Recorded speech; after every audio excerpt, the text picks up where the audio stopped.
Hola, soy Carolina. Hoy vamos a hablar de la nueva causal de disolución por no cumplimiento de la hipótesis de negocio en marcha que fue implementada en medio de la emergencia económica generada por el COVID-19 como una forma de incentivar el emprendimiento a través de la Ley 2069 del 31 de diciembre de 2020.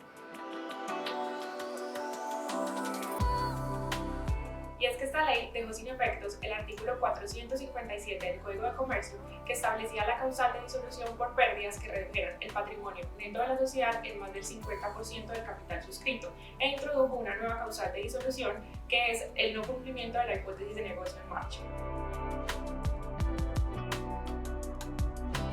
Esta nueva causal de disolución opera cuando una sociedad, al momento de hacer el cierre del fin de ejercicio, específicamente cuando prepara los estudios financieros de propósito general y analiza diferentes factores operacionales, financieros y legales, determina que la sociedad no tiene la capacidad para continuar con la operación de su negocio.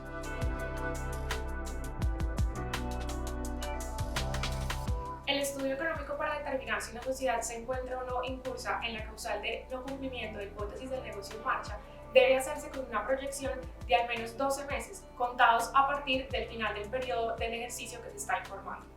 Para hacer este análisis de los indicadores financieros, operacionales y legales, los administradores deberán tener en cuenta lo regulado en el anexo número 5 del Decreto Único Reglamentario 2420 de 2015.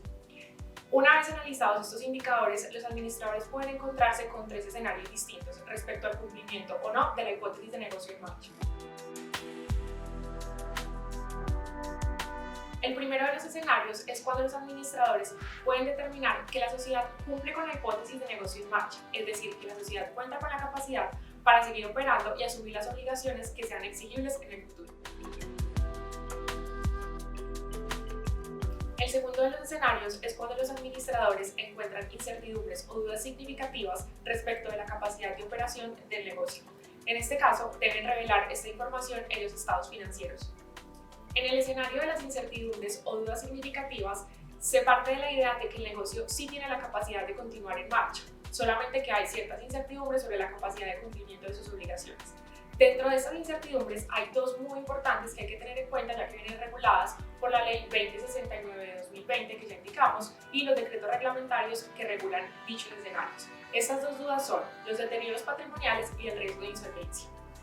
La situación de deterioro patrimonial por riesgo de insolvencia fue reglamentada por el Gobierno Nacional a través del Decreto 854 de 2021, modificado por el reciente Decreto 1378 del 28 de octubre de 2021. En este, el Gobierno dispuso de una serie de indicadores objetivos financieros con el fin de que sean implementados por las sociedades cuando sean aplicables a su modelo de negocio.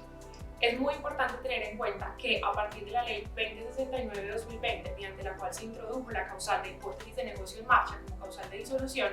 se estableció que cuando se presenten estos escenarios de riesgo de insolvencia y deterioro patrimonial, no basta con revelar esta información en los estados financieros, sino que los administradores están obligados a convocar inmediatamente a una asamblea general de accionistas con el fin de que ésta tenga conocimiento acerca de la situación de la sociedad, so pena de que los administradores respondan solidariamente por los perjuicios que pudieran causar.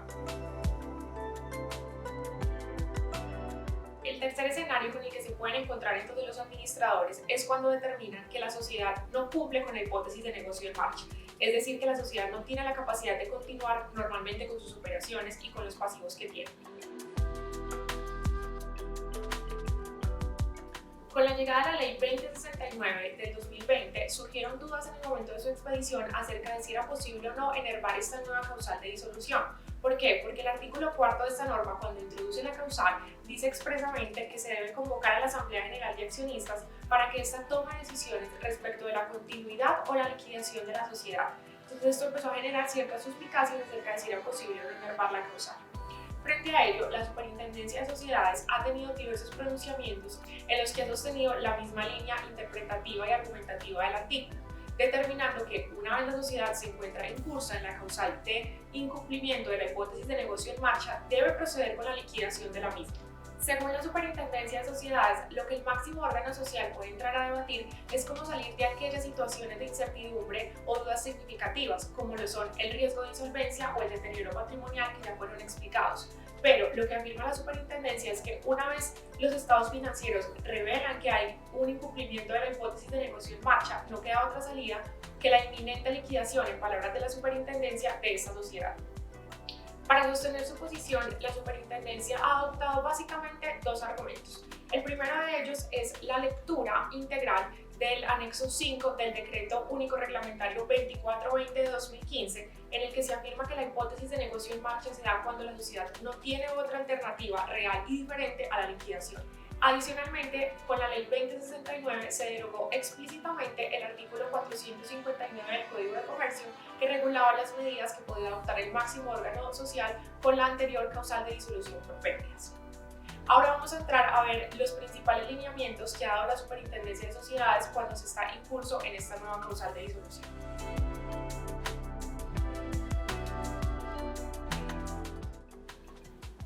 Recientemente, en un concepto de agosto de 2021, la Superintendencia indicó que una vez esté en curso en esta causal, la sociedad no puede repartir dividendos, ya que estos pasarán a formar parte de la prenda general de los acreedores para el momento de la liquidación tener con qué afrontar los pasivos que tiene la sociedad.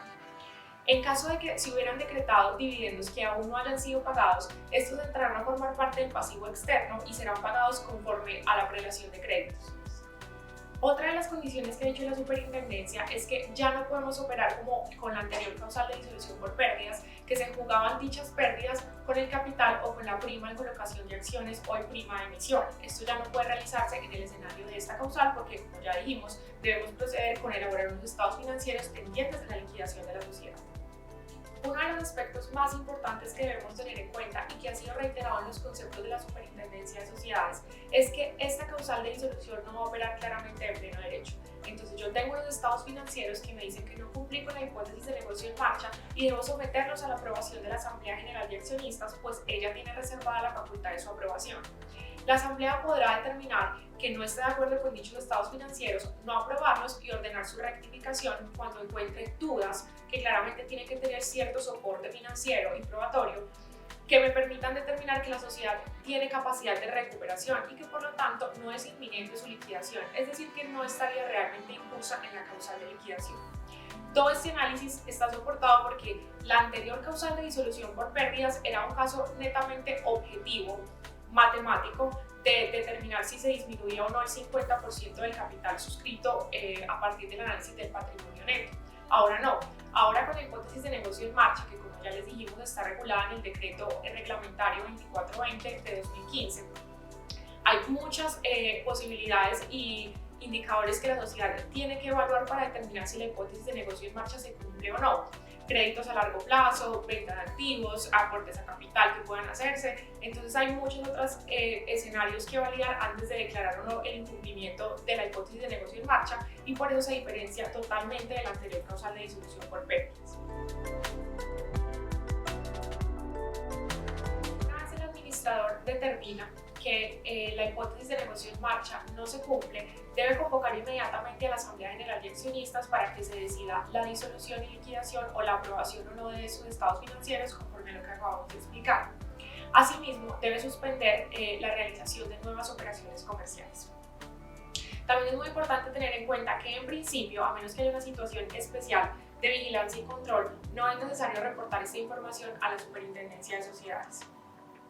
Finalmente, es muy importante recordar que a partir de lo regulado en el Decreto Legislativo 560 y 772 de 2020, la causal de disolución por pérdidas, porque en ese momento estaba vigente, y la actual causal de disolución por no cumplimiento de hipótesis del negocio en marcha se encuentran suspendidas por un término de 24 meses que termina el próximo 16 de abril del 2022. Esta suspensión implica que las sociedades no van a estar incursas como tal en la causal, pero no se suspenden las obligaciones coligadas que tienen los administradores respecto de la verificación o no de que el negocio sí cumple con la hipótesis de negocio en marcha. Es decir, yo igual debo elaborar los estados financieros determinando si el negocio cumple o no. Distinto es que no vaya a incurrir en la causal, pero debo elaborarlos teniendo en cuenta esto.